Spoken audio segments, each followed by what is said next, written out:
When we hear the word servanthood in church, our minds usually jump to a certain place, right? We think of helping out, volunteering, doing good things.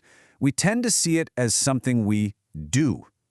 But what if that's just scratching the surface of something way bigger, something much more foundational to our identity? So let's just ask the question straight up. What does it really mean to be a servant of God? Is it a part-time job we clock in and out of, or is it a full-time, all-encompassing identity? Well, the answer might be a lot more radical and honestly a lot more comforting than you've ever thought. Okay, so let's get into this. We're going to look at this tension between what we commonly think a servant is versus what the Bible actually describes as our true identity. And this chart right here, it really lays it all out. On one side, you've got our modern idea of a servant.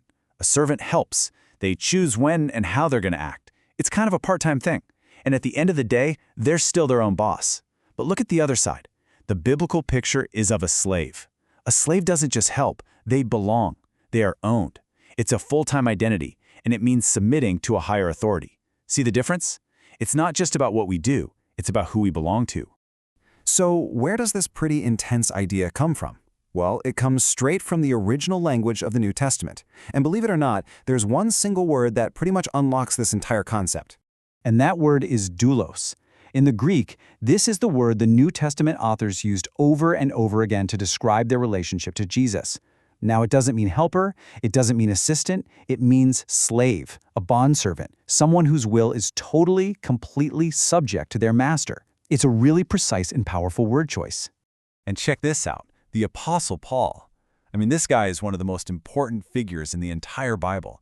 And how does he introduce himself in his letter to the Romans? Not first as an apostle, not as a teacher, but as a doulos, a slave of Jesus Christ. For him, that was his primary identity. He didn't just serve Christ, he belonged to him. Now, I know what you might be thinking. Because the word slave is, well, it's incredibly heavy, and for very good reason. So we have to talk about that, because this idea of biblical slavery is defined by one thing and one thing only, the character of the master. And the answer when we're talking about human history is absolutely 100% yes. Human slavery is a monstrous evil. It's built on oppression, cruelty, and injustice, and we should be repulsed by it. But here's the thing. We just can't take that earthly, broken definition and slap it onto this spiritual reality, because the master we're talking about is completely and totally different. See, the nature of this relationship is defined entirely by the nature of the master. And our master isn't some cruel human tyrant. He is perfectly good, he's perfectly wise, he's perfectly loving. And how do we know this for sure? Because he already proved it. He sacrificed his own life for his people. In fact, the Bible argues that there's really no neutral ground here. We are all slaves to something. Before we come to Christ, our master is sin, and that path leads to death and bondage.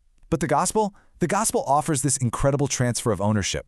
We get a new master, Christ. We become slaves to righteousness, and the outcome is life and true freedom. And this transfer of ownership, this is the absolute heart of the gospel. It's this great exchange where the identity of being a slave actually becomes the source of our deepest freedom and our most profound security. This verse just says it all so clearly. You are not your own. And why not? For you were bought with a price. That's the language of a transaction. We were on the auction block of sin, and we were purchased. We were redeemed. We now belong to the one who bought us. And belonging to this kind of master comes with these two incredible pillars of security. First, total provision. A good master takes care of his own. That means we don't have to live in constant anxiety about our needs because he's responsible for us. And second, lasting assurance. Get this. Our security doesn't depend on how tightly we can hang on to him. It rests completely on the fact that he has taken hold of us. This is the deep, deep comfort of ownership. Because you belong to him, your identity is no longer shaky or based on how well you're doing. It's secure. Your future is in his hands, so it's secure. And your eternal place with him is absolutely, unshakably secure. Why? Because you were bought and you are kept. Okay, so that's some pretty profound theology.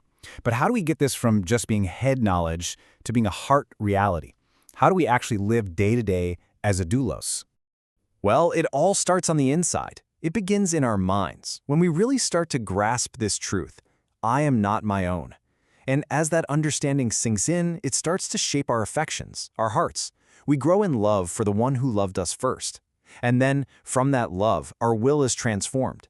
We choose to obey, not because we have to, but because we trust Him and delight in Him. And when that internal change takes root, it changes everything on the outside. We start serving others sacrificially because our Master did.